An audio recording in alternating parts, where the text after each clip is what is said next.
I've just been locked out of my business bank account. It's about my 5th time trying to move fiat out of the system into Bitcoin, and they're like, access denied. I've seen a lot of people, the UK, Australia. I only keep a little amount in my bank anyway, so there's a reason for that. When you're going to work and you're receiving dollars and the federal government can literally just print 40% like they did in 2020 and 2021, they just erased your time. Bitcoin is like, it's the opposite of that. If you put your money into Bitcoin, sure, it's volatile, more volatile to the upside, because your dollar only goes in one direction, and that's down. You know that your life in the future will be better than it is now, so you want to live longer, you want to prosper, and you're getting your time back essentially. Study Bitcoin, learn Bitcoin, read a book about it, buy some Bitcoin.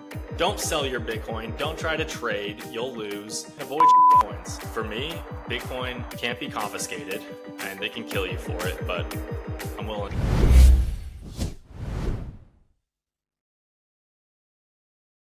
Welcome back, ladies and gentlemen. I'm your host, Sean. Joining us today is Vince, the man, the mastermind behind Hodl of Florida. Nice YouTube channel, sending out the signal. Vince, how are you today, mate? I'm doing great, man. How are you? Yeah, really, really good.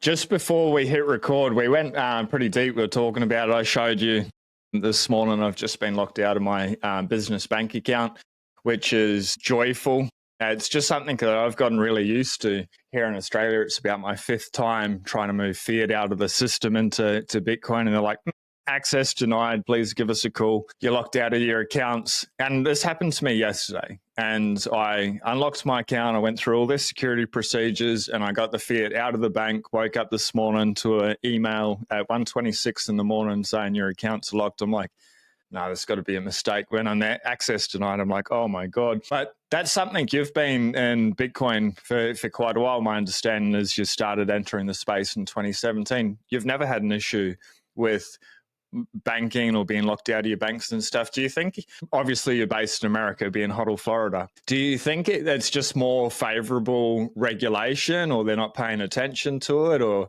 the banks are just letting you go through, or you've just been lucky? Because there was that Operation Choke Point 2.0 in America with more of the exchanges and stuff, but it hasn't really translated to affecting you, which is pretty awesome. Yeah, no, I haven't had any problems with it.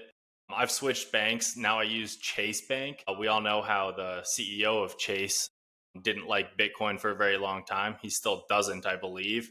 He might have changed his tune a little bit, but they can't ignore it for forever. I've never had an issue with it. I have no idea if they're going to start having an issue with it. I've only seen a lot of people that have pretty much been overseas, the UK, Australia, things like that basically have had the most issues with banks allowing you to move money to Bitcoin. Never an issue on this side, but hopefully that doesn't change. It might, but I only keep a little bit of amount in my bank anyway, so there's a reason for that. Yeah, the issue with this is, like with my personal accounts, I keep them at the bare minimum, but because we're running the company and we have an extraordinary amount going out in wages every 2 weeks, it's pretty frightening to be honest, how much money is going out. But we need to have like a nice solid runway of 4 to 6 months just sitting there if anything comes up, or we want to expand, or a little bit of marketing. And then, yes, I'm like, well, there's more money there than what we need for the next 6 months. So I just want to move a little bit over to Bitcoin, because obviously cash is trash. And I hate even having that much there, but that's a responsible thing to do, managing and running the company. So I'm like, I'll move it across. And then you're like, I actually messaged my mate. I'm like, what's the bet they let this through?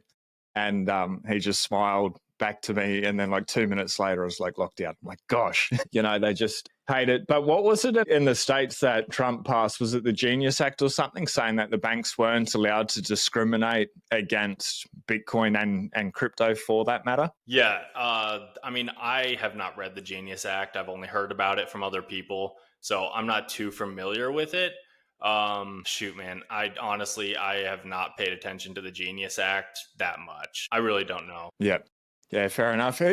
I guess, like, I haven't read it either, but it does seem like the States is more favorable and they're just going to let Bitcoin run its course. Did you see, I can't remember the gentleman's name, but he's like Vladimir Putin's spokesperson when it comes to finance, and he was warning that the US government is going to debase the US dollar so hard, and they're going to put all of that economic power into the crypto cloud.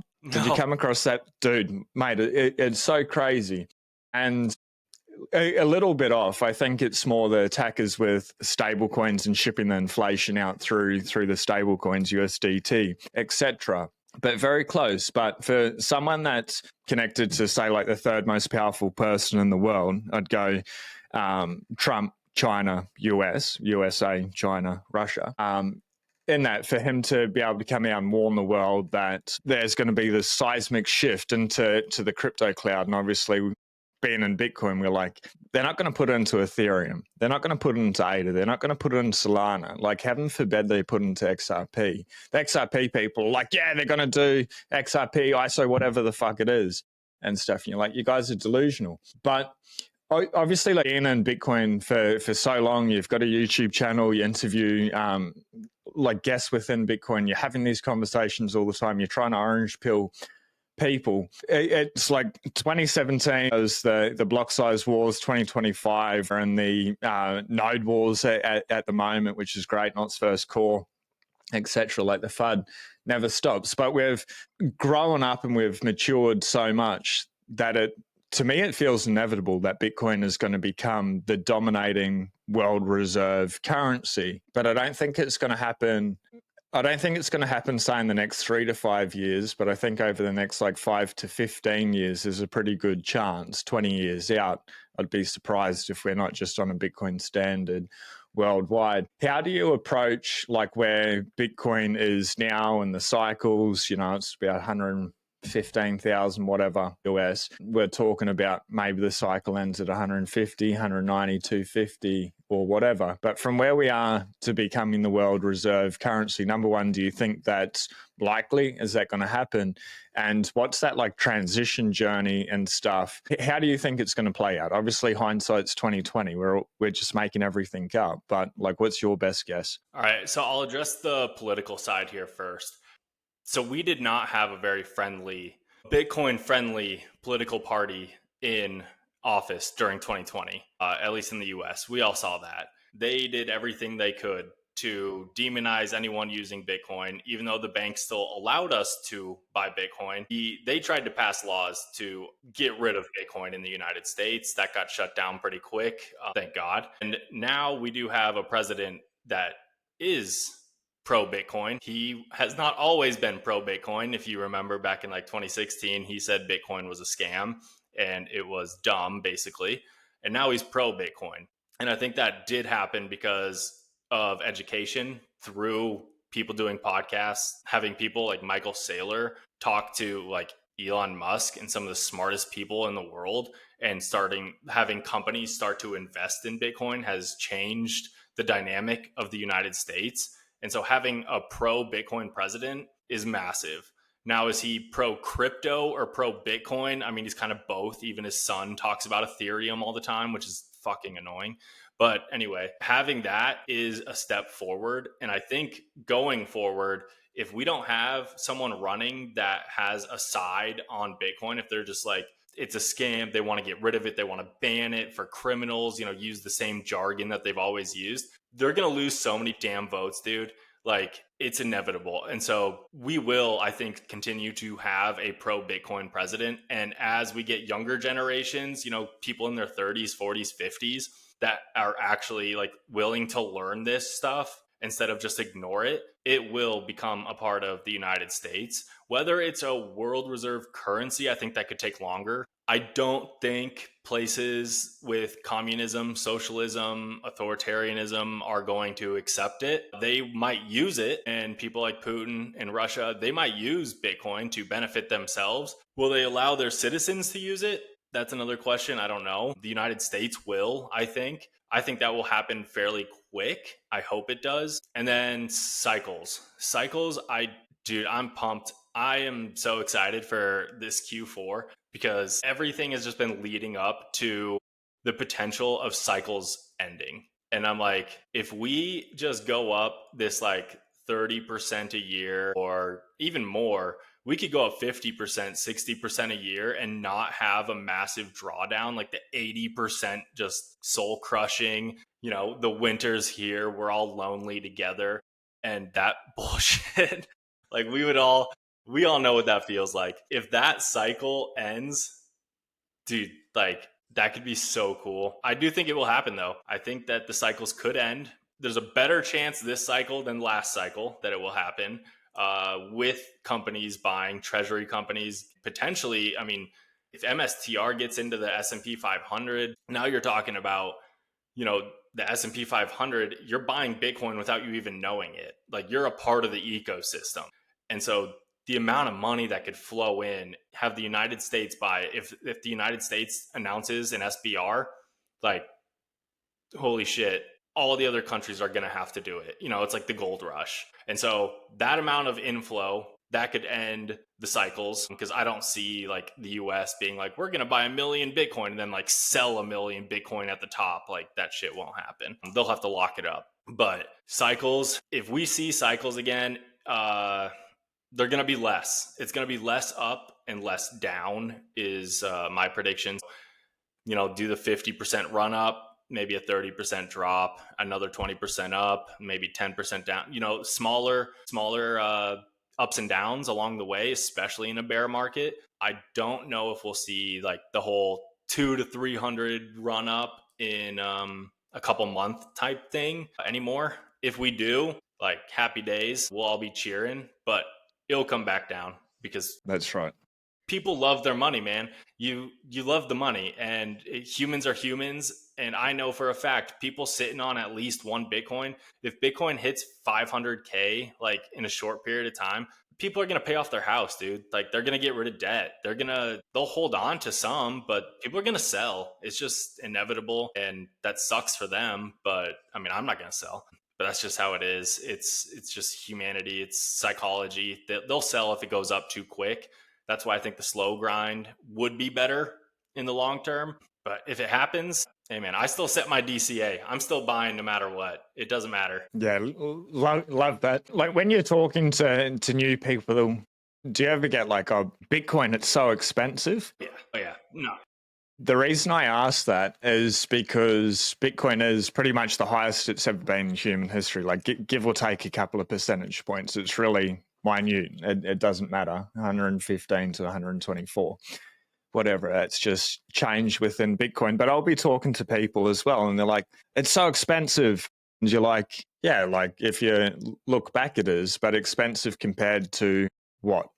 Where it's going to be? No, it's really cheap in my opinion. How are you driving like those first orange pill conversations, and when you get a little bit of pushback, like maybe it's too expensive or it uses too much energy? It uses a lot of energy, but does it use too much energy, for example, or the government's going to ban it, etc.? Like how do you try to weave people through the fear, uncertainty, and doubt FUD? If you've still got your Bitcoin on an exchange or you're looking to take your Bitcoin security to the next level, I've partnered with the Bitcoin Way. They offer live help for setting up cold storage, running your own node, keeping your Bitcoin private, planning for the future, using multi-sig, and so much more. They never touch your keys. They will not touch your coins. Instead, they'll show you how to buy and keep them safe. If you want to make your Bitcoin setup safer, you can book a free 30-minute call and have a chat with them. Safe Dina Moose, the author of the Bitcoin Standard, Natalie Brunel, Preston Pish, and so many more recommend the professional IT cybersecurity team. Couple of outstanding things here. You can see they've been featured in Forbes, Bitcoin Magazine, Bitcoin Prague, Zero Hedge, Simply Bitcoin, the Bitcoin Safe Dean, the Bitcoin Standard podcast with Safe Dina Moose, Bitcoin News, obviously Gday Bitcoin for a long time. They're the world experts in helping people become self-sovereign. It's not just about protecting your Bitcoin stash. Yes, they will help you do that in a very easy to understand step-by-step process. But from there, they can help you secure your data. They are your personal cybersecurity IT experts. And then step number 3 is getting a second passport, a Plan B residency. The team, very cheap, very affordable for people that are looking to take their sovereignty to the next level. You can find out more about their services. When you first log in to their website as well, they have got a free 3-minute quiz to allow you to check if you are doing your cybersecurity, your setup correctly. I urge everyone to jump onto the bitcoinway.com. I have put a link into the description for everyone. Could not recommend them enough. I've used them personally before I ever partnered with them for the channel, friends and family. They asked me to help them out. I'm like, go to the world experts. That is the Bitcoin way. So reach out to the Bitcoin way today. Well, I've had some old people recently who I'll be wearing like a Bitcoin shirt or something, and they'll mention something. For people in their 60s, it's kind of hard to tell them like, hey man, diversify your portfolio, into Bitcoin, because they don't know any better. They're like one of the hardest ones to tell. But for orange pilling people, the first thing I do is I recommend a book. I just have to recommend a book, because if they have zero education on economics beyond being like, I have a 401k, I have my stocks because that's what I've been told to do since I've been a baby. And they've gone through like the greatest run of stocks like in US history. They've never really had like a hard time. Like, okay, the 30s, yes, if you were alive back then, that sucks. Then we had the 2008, and it's like that recovered pretty well. Like if you survived that, like if you were able to buy during that time, like you're successful. And so a lot of older people, it's tough to sell that. So I definitely recommend books. Is like, what books? The Big Print. Amen, brother. That's my go-to. Yes, sir. It's the best. Read this book. Yes, The Big Print. That's one of the best orange pilling books out there. The Bitcoin Standard has to be one. Amen. At least at the beginning, because if you start them off with just like the white paper, first of all, they're not going to be interested in that. It's pretty tough to get through the white paper if you're not willing to like learn. And so at least if with like the Big Print and the Bitcoin Standard, they talk about money. They kind of teach you what money is. And so you have to realize that like it's broken.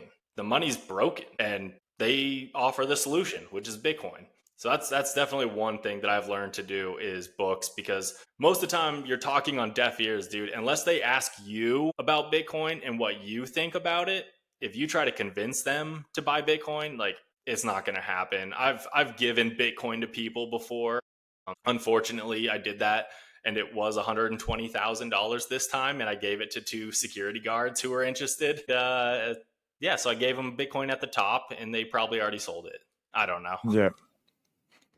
It's hard. I went to the States, I think it was 2023, when I filmed like a documentary and just went through like the history of money, World War I, World War II, the creation of the Federal Reserve, etc., how we got onto this fiat banking system, when gold, like the 6102 attack and everything like that. But as part of that video, I had like a couple of $1,000s on Wallet of Satoshi at that stage when it was available in the US. And I'd go around and I'd be like, hey, can I give you some free Bitcoin? And so many people like, no.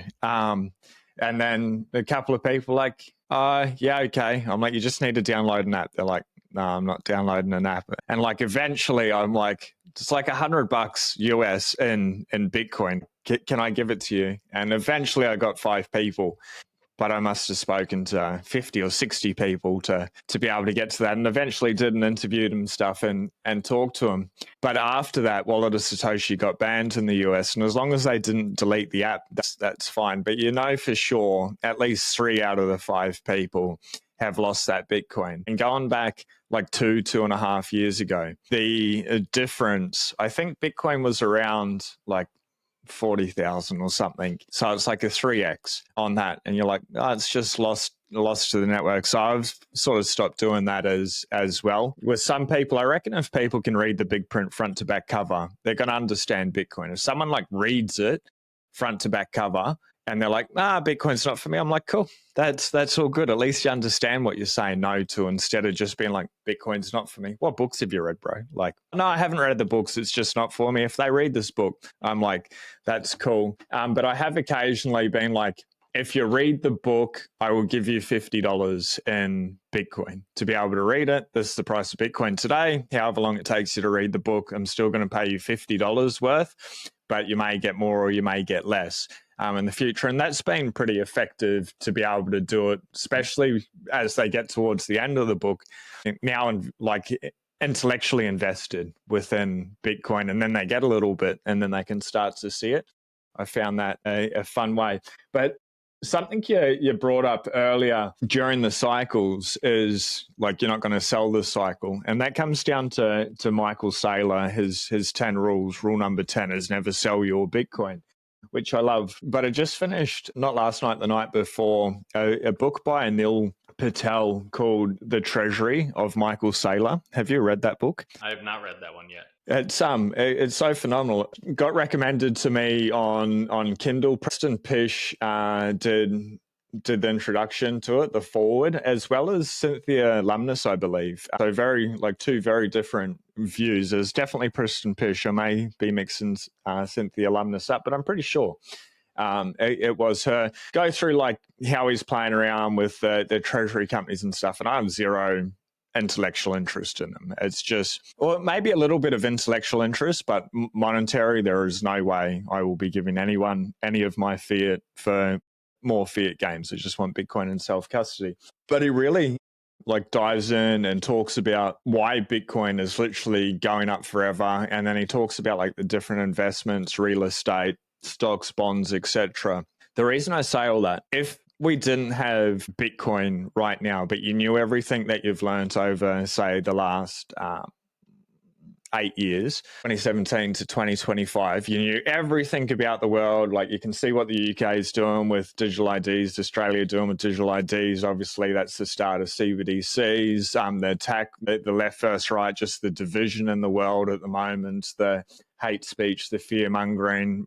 People are like, oh, thank God we're not in a world war. Like, there are many proxy wars going around the world and people are dying and being blown up and stuff. And I think this all comes down to fear. What would you do if we didn't have Bitcoin? If Bitcoin was taken out of the equation, out of your life, but you still knew everything? I'd probably own a lot more guns. Lucky you. Yeah. Yeah, guns, ammo, and land, man.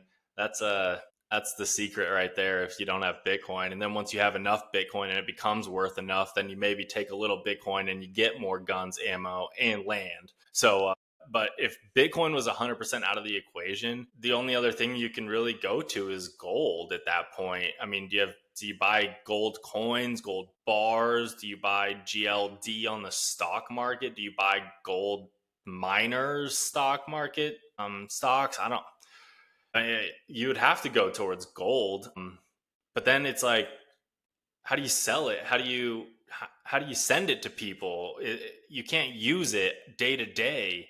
I mean, gold's been banned in the US at least once, and it was like a felony to have gold. You could literally go to prison if you didn't sell your gold back to the US, and unless it was like a gold ring. So that can be taken away too. I honestly, guns, ammo, and land and gold would be my answer, because I would probably be more, or I would probably be less optimistic. I'll say that. I would probably be more inclined to get away from society than to try to educate society, because at least with Bitcoin, I think there is more optimism right now, at least. I think there's a ton of optimism around Bitcoin, what it can do and how it can make you self-sovereign. And so without it, it would almost be depressing now that we have it. You know what I mean?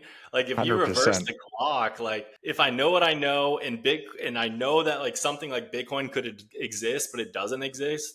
Yeah, it would be like depressing at that point. I don't know, definitely less optimistic, but yeah. For someone that hasn't started to read the Bitcoin books, going down the Bitcoin rabbit hole, doesn't it sound like a little bit insane? Like we're talking about this mythical, magical internet money, which is mythical and magical when you adopt it into your life. It's like incredibly magical. Like you're using words like optimism and hope, and whereas if you didn't have Bitcoin, you'd be depressed. But it's just this thing that lives in cyberspace. That someone or some group of people, Satoshi Nakamoto, like thank you whoever you were or they were, but like literally we're just talking about like the best form of money that's ever existed in human history. But like when we break it down, it's just money. How's that like lead to hope and optimism and everything in itself? Like what is it about Bitcoin specifically that you're like, know everything. And that's why I wanted to take Bitcoin out of the equation, is without Bitcoin, the world's dark, dystopian, tyrannical. With Bitcoin, it's the bright orange light, hope, like a lovely looking future. Why? Because, To you. so for me, Bitcoin can't be confiscated and they can kill you for it, but I'm willing to die on that hill. I mean, without Bitcoin, yeah, it is hopeless. The Bitcoin, when it comes into your life, you just develop this low time preference. That's something you'll definitely learn in reading those books, is you appreciate things in life because you're buying a money that is actually worth your time. And the only thing more scarce than Bitcoin is your time. And so when you're going to work and you're receiving dollars and the federal government can literally just print 40% of the United States currency like they did in 2020 and 2021, they just erased your time. Basically, they just said, fuck you. Your time doesn't matter. And we're going to do this. Our friends are going to get rich as hell. We're going to give you $1,200 so you shut up and enjoy life. And that's what they did. And Bitcoin is like, it's the opposite of that. It's like, if you put your money into Bitcoin, sure, it's volatile. Okay, it's volatile to the downside and to the upside. Well, guess what? It's more volatile to the upside because your dollar only goes in one direction, and that's down. So it is hope. It gives you hope that you can actually have a better life. You can progress in your life. I mean, there's things that I've done since adopting Bitcoin into my life that I don't know if I would have done. Working out, getting into fitness, quitting alcohol. I mean, now I am doing stuff like sunning my balls. Let's go. I'm just kidding. You should. I do it once a week. Serious. Yeah, it's good for you. Sun your nuts. But no, going on walks, like walks in nature, grounding yourself, like going barefoot. It's amazing. And I know it sounds hippie to a lot of people, but it's true. And when you focus on bettering yourself and you own Bitcoin, you know you're not getting devalued because there's only 21 million. So they can't print more of it. So you know that your life in the future will be better than it is now. So you want to live longer. You want to see, you want to prosper, and you're getting your time back essentially from what they steal from you. And so, yeah, it does lead to hope, and it does lead to, optimism, because there's a better future for you and your kids. And then you turn on the news and everything is doom and gloom and life sucks and 90% of America has anxiety or depression and there's a shooting every other week. And yeah, it fucking sucks. But when you have Bitcoin, you're like, I have hope. Like, there's hope for the future. And if we adopt this Bitcoin standard and everyone can live on that, you want to live a better life. You want to eat healthier. You want to go to the gym. You want to go for walks. You want to get sun. You want to do everything you can to be as healthy as possible. And it's just something you can't learn about Bitcoin and not improve your life. Because if you learn about Bitcoin and you don't improve your life, you don't understand Bitcoin. You're here for number go up and that's it. Or you're here for, to be part of a crew. But no, once you understand it, it affects your life. It affects your community. It affects your relationships, your family. It affects your work. I mean, you want to do something more meaningful than go to a 9 to 5. And even if you have to go to a 9 to 5 and you store that money that you earn in your 9 to 5 into Bitcoin, eventually you'll be able to quit that 9 to 5. Like, that's a guarantee. You will be able to do that faster than if you just invest it into the S&P or whatever, your 401k. I can guarantee you that. And that's been proven. So yeah, I proved it to myself. So yes. Yeah. I mean, that's why I do what I do now, because everything else was kind of meaningless. You almost hate your life when you're at your job because you're like, this is dumb. None of this matters. None of it matters. And then when you start to do something for yourself, and then Bitcoin education is pretty much where I'm at, where you're at, by just even having a podcast or a YouTube channel, you just hope it reaches one person and then it clicks for them. And then their life gets better. And then their relationships with their husband or wife gets better. And then their family. And then all of a sudden, like, their kids are raised better. And it's this chain link effect that just happens. And then it's something magical about it, man. It really is. Yeah, I agree. And what I find spectacular, but sort of mind-baffling, and still like very inspiring is you don't really see people within the fiat system like pushing out the education and the content. Obviously, there's no signal there; it's just all noise. But Bitcoiners could just be like stacking Bitcoin for 2017 for you, 2019 for me, etc. I can just go and live on a mountain, live in a cave, smoke a whole lot of weed, whatever, like zone out from the world, unplug, do all that crap, all that nonsense. But so many people are like, no, like I want to buy people the books. I want to show up and I want to get podcasts and get the information, the signal out there in that hope that it just reaches one person. Like I've spent thousands of dollars handing out the big prints and other Bitcoin books, and people are like, what do you get out of this? I'm like, you get to be saved. And they're like, what? I'm like, read the book and you'll understand what I mean. They're just taking the piss. But you have like different conversations with different people. But I don't want to live in a world personally where like myself and our family and like a small group of people have Bitcoin and they're the people that have stuff and then the rest are the have-nots. Like that's just a shitty society. Imagine like walking down the street and there's a homeless guy the other day at the service station. I've lived on the streets of, like, it's just heartbreaking to be able to see. And a lot of that comes down because the money's broken and the incentives in society are wrong. Like, I don't want to live in that world. I don't want to really have to step foot into that world. I'd rather just do everything that I can, even if it's just like one person to change their life. But if you can give the information to like that one node in the network, and they're like, say Trump, for example, or Larry Fink, somebody orange pilled those two. And they've obviously got their own greedy, sinister motives, no doubt. Whatever, put that aside. But just them saying, oh, you can buy Bitcoin, or you should buy Bitcoin, or I like the Bitcoin, or whatever. That then gives people permission to start paying attention to it. And if they do, and they actually read and understand it, like you're saying, once you understand Bitcoin, your health, your mindset, your relationships, your spirituality, the way that you show up, your integrity, the way that you communicate, like every single thing changes. And I just find that amazing that once people have that true orange pill, and I reckon that happens at about 1,000 hours, they're like, I just have to get this out to everybody. Like, you're going to take the orange pill. So in saying that, but obviously you've also got friends and family that you've been trying orange pill for years and they're still not. How do those conversations go? Is there starting to get like a little bit of resentment, jealousy, or you just don't bring up Bitcoin, or you keep trying? Man, I've tried. I've tried with my brother. I still try. Some people I've given up on. Those people usually come back to me every 3 to 4 years with that, they bought XRP or something and they want my opinion. So that's always fun. I'm like, you just had to buy Bitcoin, dude. That's all you had to do. You just had to buy Bitcoin, read the books that I recommended, but they don't. So friends like that, I try to avoid it now because I get too passionate about it, and then I don't want to jeopardize the friendship. But with my wife, she knows. She's orange pilled. She understands, and so that's amazing. We'll get like a bonus or something, and she's like, "How much of this is going into Bitcoin?"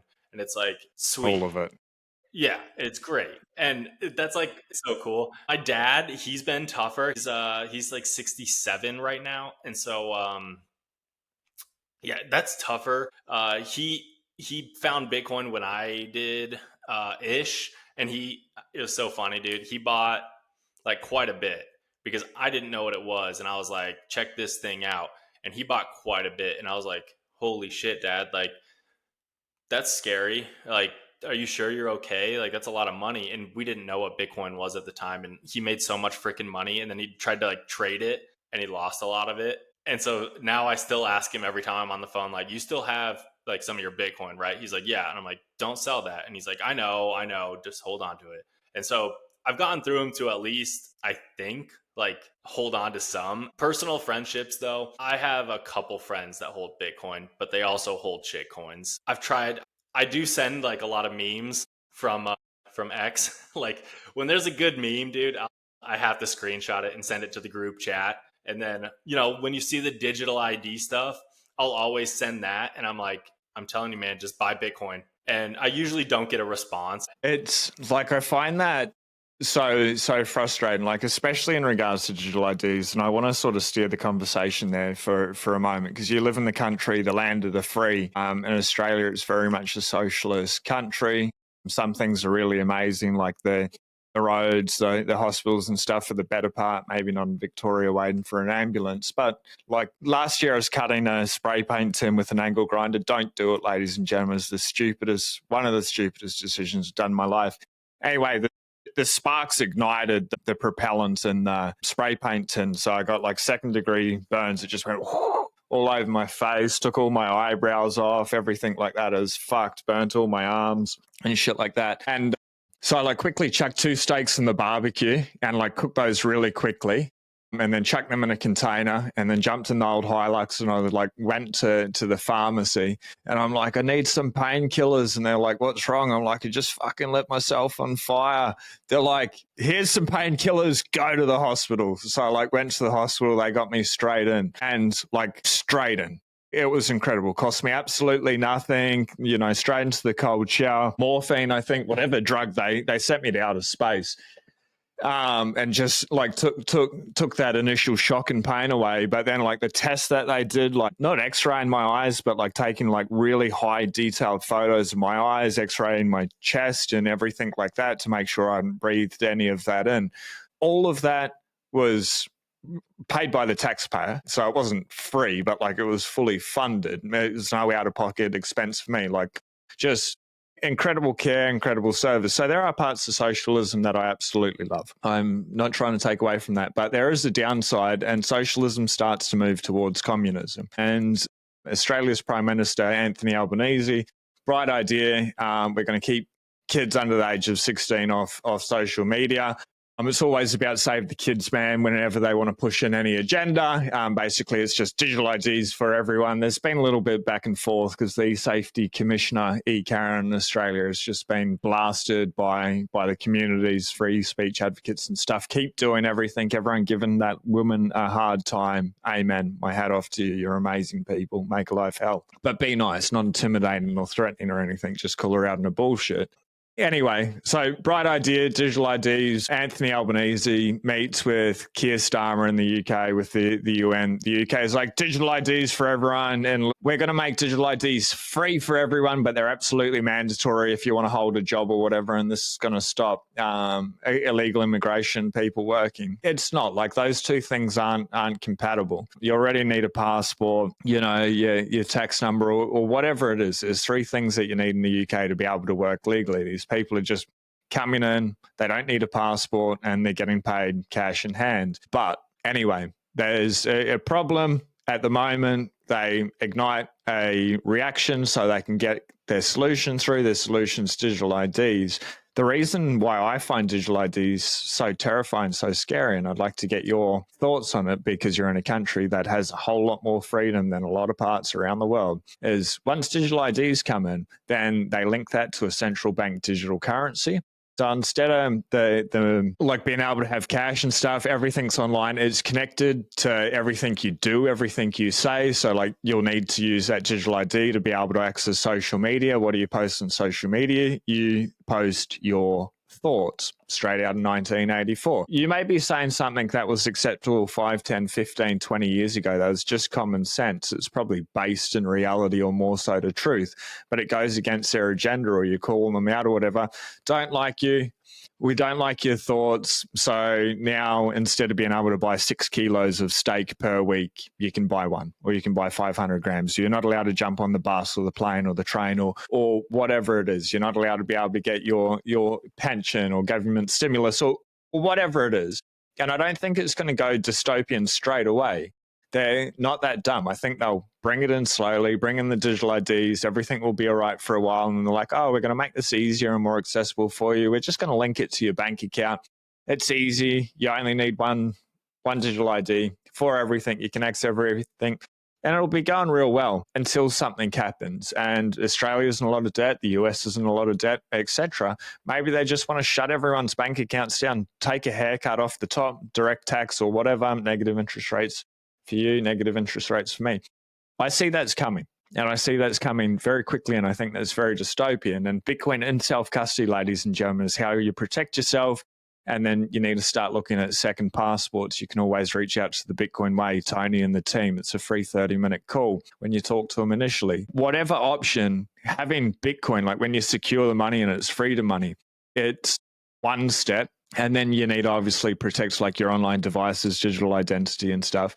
But then to be able to move around with digital IDs from afar, from a country that has a whole lot more freedom than we're subject to. Like to be able to get a gun here, you can. It's a license. It's a big process and stuff. At the moment, for you looks pretty chill. So like in general, you're a little bit more relaxed around a lot of things. RFK gave a speech in regards to digital IDs the other day, but what do you think about them? And I guess, how are you planning for them? It looks like maybe the US is, maybe you don't get them, and that's lucky. But it definitely looks like the UK, Canada, Australia, and New Zealand are going to follow China's footsteps in regards to this. And eventually, maybe it does come to the US. Yeah, I think Canada gets them too. I don't know if you said Canada in there, but they'll get them. The US, I think it will come here. Because we always have that political swing where we go, far to the right, back far to the left. We can never find someone who's like sane right down the middle. So we'll swing one way. It'll probably be like, the whole pro Bitcoin thing. We could swing the other way though too, where, the COVID lockdowns, it showed a lot, man. People will do whatever the government tells them to do in the name of safety. So yes, digital IDs, I could easily see that coming here. People will throw a fit, but I think they have to try and get rid of the guns first. And if they get rid of the guns, then it's definitely coming. So they can't do that. I just bought a gun last week and I'm like, I'm holding on to those. But no, digital ID, it could come here and it will, like I said, be in the name of safety. And then it's going to be also in the name of, if we get like a socialist president or like the mayor of New York, who's most likely going to win, and he wants the rich to pay for everything, it comes in. Don't you have empathy for people? You don't want people sleeping on the streets, right? So we're going to give you all this bank account and we'll pay you, $1,000 a month into this bank account starting out. It might just be $500 a month for you to download this bank account. It'll be attached. And, we want people to be able to eat. You don't want the kids starving, right? Like, do you have a heart? If you don't accept this, like, you're a bigot. You're not allowed here. And that's what they'll do. They'll call you racist. They'll call you a bigot. They'll call you whatever name in the book. That's if you don't accept it. So if you talk up about it, then you get into free speech. Luckily, we have that. That's been tested. We saw Charlie Kirk. We saw what happened in 2020. We saw Google, YouTube, Facebook, Instagram, Twitter, all had the FBI come to them and shut down free speech on all of those platforms. They hid information and they did that on purpose so they could get their agenda across. So yeah, it could happen here. It will happen eventually. And if you're not owning Bitcoin, you're screwed because you will be linked to this account. And if you buy too many stakes, like you said, and you go, you can't drive to work, you're gone past your emissions, your CO2 emissions quota for this month, your bank account is shut off. You posted a video on YouTube, we flagged that, so your bank account is now frozen. But it's going to be ushered in the name of help the poor, help the kids, and safety, dude. It's going to happen. And the only way it can be prevented is if people are loud enough and if enough people understand that it's coming and how it's going to come. Because just like COVID, dude, people just bought into it and they wore a face mask for the first time in their life. They stood 6 feet away, which did absolutely jack shit. They took their face mask off in a restaurant or, so they could sit down and eat. But it's like, they lose their minds. And so all it takes is another crisis. Never let a good crisis go to waste, man. As soon as, okay, let's usher in a war. I mean, that's easy for the US to do. We like to start wars and, butt into every war possible. We're like the world police. So yeah, all right, let's usher in a war. Then they print, $20 trillion. Inflation comes. Now everyone is more broke than they are now. Middle class is wiped out more. So everyone's either poor or the 1% rich. Then they usher it in. It wouldn't take much. I mean, half the country already hates Trump. So, You steal an election, you usher in a socialist, and everyone that disagrees with them is racist, a bigot, pick your name, and they hate you and they want to kill you. And now we have civil war, and it really wouldn't be that difficult for them to do. They control the media, they control everything that you see pretty much. So sorry if this gets flagged on your YouTube for me saying that, but it's true, because that will happen. And it's going to happen in other places before the United States first, but I'm expecting it to come here. I'm not going to let it happen to me or my family, though. I mean, that's a hill I will die on. Yeah.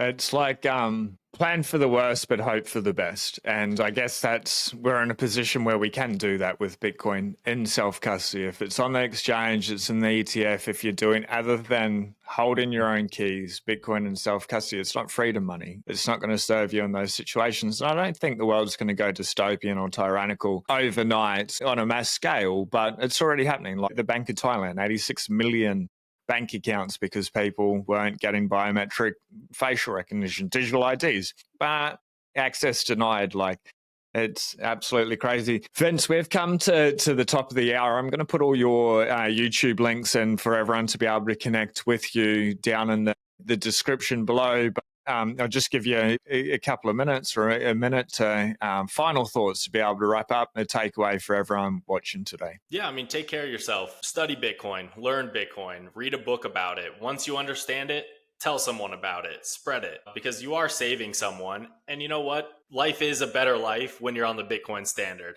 I mean, not only do you get more wealthy, but you know what? It's actually fun and you actually improve your life. So learn about it, tell someone about it, buy some Bitcoin. Don't sell your Bitcoin. Don't try to trade. You'll lose. And avoid shitcoins.